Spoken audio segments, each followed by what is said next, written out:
Yeah. So I just want to explain this to you because this is a very, very important thing to understand, right? So when we first teach our dogs the recall, we teach them the actual picture. Okay, so I always want people, I always think like, let's think in a picture. Okay, so when we say recall, it means the dog has to be in a sit front. Okay, so that's the end picture we're aiming for at the end of this training. Okay. The second step that we then do, so once we've gone through the step of getting the dog where we've sat 90 degrees, then went up to, a 3/4 squat, all that, and then we're standing and practicing exactly what you're doing, where you're going, same concept, same thing, the only difference is you're sitting. So you go, you're hungry, dog says, yeah, you give him a piece of food, yep, drop it down here, you go, COME, lure him in, room service, yep, throw the food here and repeat. Okay, perfect. Here's so get room service in the calm position and at the side later. That's right, because we really want to solidify that calm means you're right here. Yeah. Okay. But not at the side, no. No, not room service is this, right? Okay. Now, here's the thing. The reason we have the leash pressure is because once we remove the lure and we do temptation proofing, your leash is going to come into play. Yeah. So the second step is temptation proofing. And what that means is you get your dog in the recall position right here, exactly what you're doing. Okay, but then you're going to try, you can have a helper, so your mum can help you with this, without you saying the direct reward marker or the indirect reward marker. Indirect reward marker, that's it. Your mum will then, let's say, drop a piece of food. Then he goes, I wonder if that means I can come out. So he will come out, right? Your leash is going to block him. Oh, yeah. Because you didn't tell him he's free to go, right? You didn't say, yeah, you can get rewarded from me, or yeah, you can go and get the temptation. That's why your leash is going to be important. Because what you want the dog to learn is, so remember the leash is around the dog's neck, right? Yeah. When you say COME, right, and he's not in that position, this leash pressure comes on, right? There's a little bit of leash pressure.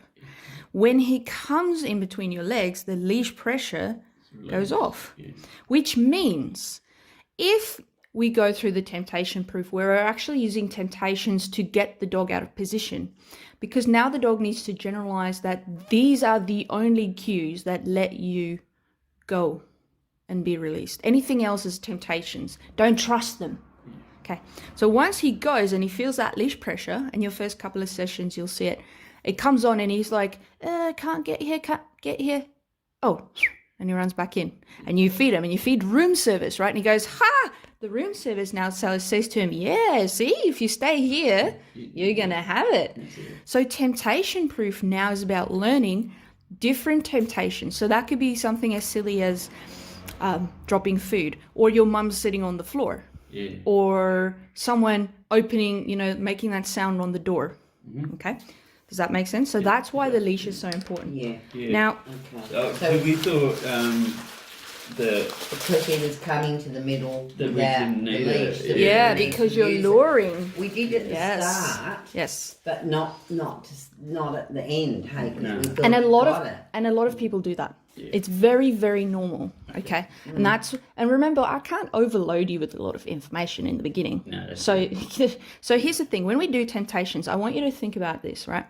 You want to use low to medium. What I mean by that is, one, low to medium arousal. Okay. Meaning it's not the same as a bird running across his path as dropping a piece of food. Because it's about how does he value the temptation, low to medium. The second thing with low to medium is your control of the temptation. Okay, so for example, if it's your mum or let's say a visitor that walks in, right, or walks past, and he breaks, you can tell this person, don't touch him, right? But what if it's a cat? You can't control the cat. No. That is classified as a high distraction.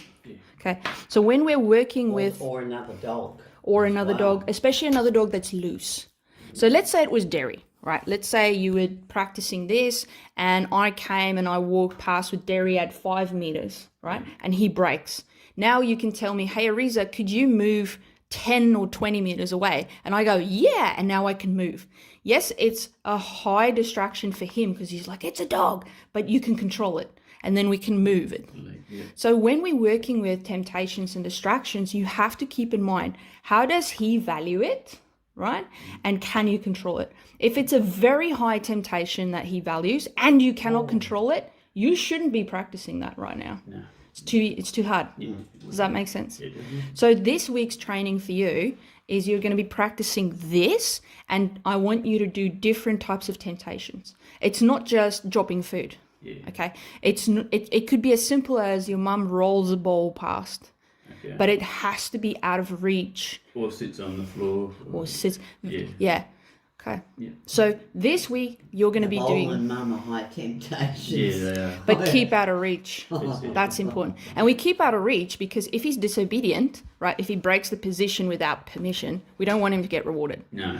And that's why your room service is so important, because when he comes back in, you go, come, and you feed. And he goes, got it. And you go, yeah. And then what happens? This is the story I tell myself. If in the future someone tries to distract your dog, he looks at them and he goes, this is another test. That's not the answer. Yeah. And you go, come, and you feed him, and he goes, you see, I knew it. Because come, right, room service cue means you're doing, you did it, but keep doing it, meaning it's the stay. Keep doing it. Keep doing it. Yeah. That's why I do that implied stay. I don't do the stay command because I reward him for his effort. I don't command him to do it. There's a difference. Yeah. And he goes, wow, I've stayed for 5 seconds. Come. Oh, good. I stayed for 10. Come. I love this. No, Dad, I'm going to ignore that. That person's trying to set me up. You mark it. Come. Hey, look at the decisions you're making. He's like, oh, yeah. That's why we do it this way. So that's why your leash is so important. Okay. Okay.